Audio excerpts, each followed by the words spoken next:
Welcome back to the channel, guys. This is Slight. Today we're going to be dealing with the Heria ThunderBox. So basically what this is it takes place of basically a relay circuit, and then it gives you multiple different inputs, right? So your powers and grounds.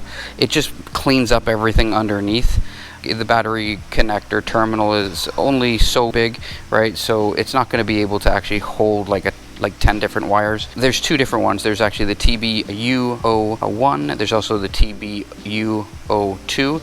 The difference is basically you're going to have two circuits or one. Again, Heria does a lot of things that you can actually deal with. A lot of solutions to a lot of different things, right? So I'm going to open this up. We're going to end up hooking it up to my bike. Again, every bike's pretty much similar as far as that goes, but this one's actually going to be put on a Rebel 500. But I don't have a lot of tech onto my bike, so I'm actually going to only hook up the actual one because I don't need the two. Okay, so I have like a bunch of stuff in here. This is pretty much for the camera and stuff.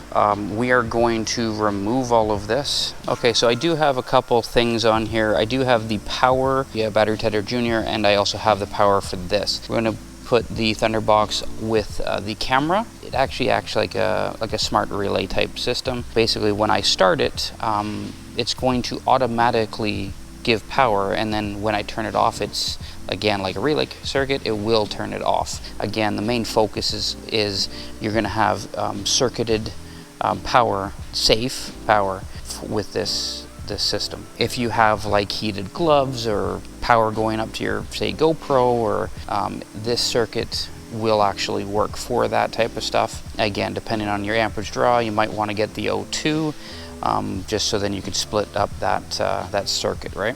This is going to be your power, that's going to be your ground, but that's your actual circuit stuff. So all you have to do is hook these two up to the battery. So obviously red's power, black is ground.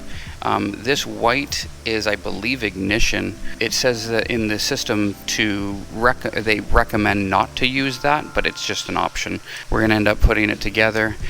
These things are actually pretty neat. You don't find that in a lot of automotive or anything like that.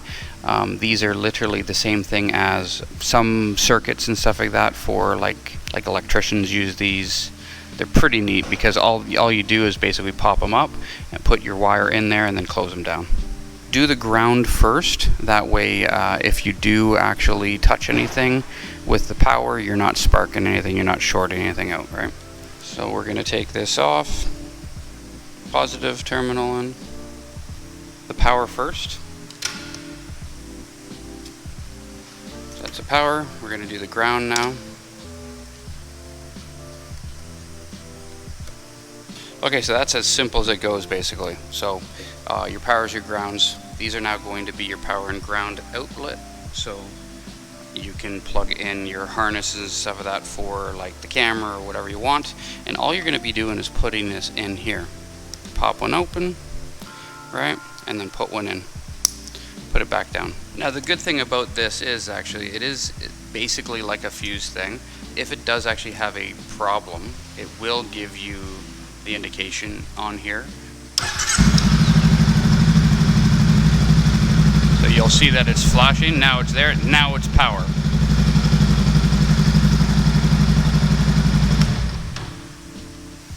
It gives it a delay and then it'll actually turn off. So that's kind of in a ready mode type thing, right? So basically what it does is it turns the power on.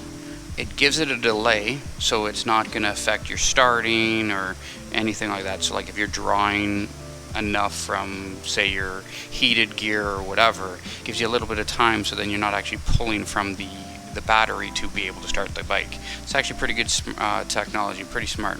It also basically, if something is having a problem, what it'll do is it'll actually trip a code, and then you need to cycle it, right? Like unplug it and stuff like that to be able to do that. So you don't need like a million different fuses underneath here. It's pretty much all in the same unit. Alright, so again, ground. I'm going to push this open. Again, 4 to 5 millimeters is what they're asking for as far as that goes. To the end, and then just close this down. Same thing with the power on this side. Okay, and that's as simple as it goes. It's very, very easy to use. So again, pull, pull, pull, it's good. Now I would probably put like a zip tie or a wrap or something like that here just so that it doesn't move around, but yeah, it's that's pretty much it. It's pretty simple, pretty easy. And again, you can use all kinds of different circuits to this, and it just cleans up everything. There's not a lot of space that I can have on here, but just put it along the side and then it'll be fine. I'm going to use the camera. This switch here will not turn on just with the ignition on. So if you see nothing's powering on, I'm going to start it up, and then it's going to take like a second or two. It's just pretty quick actually. And then you'll see it turn on. So sorry, the exhaust is a little loud, so you're not going to hear this, but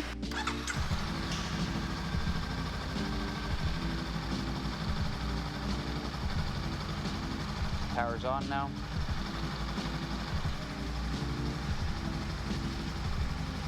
There you go. So you're going to turn it off, and you'll see it actually powered down. Ignition's off. So you see the power, there it goes. I mean, the system actually works pretty good, so I'm pretty impressed with it. I'm going to put all the information in the description, all of the lights and stuff that, like there's error codes and stuff like that. It's all written in the manual. Again, very easy to use, very simple. Pretty short video here, but if you do like this channel, if you like this content, give me a thumbs up, like and subscribe. And until next time, guys.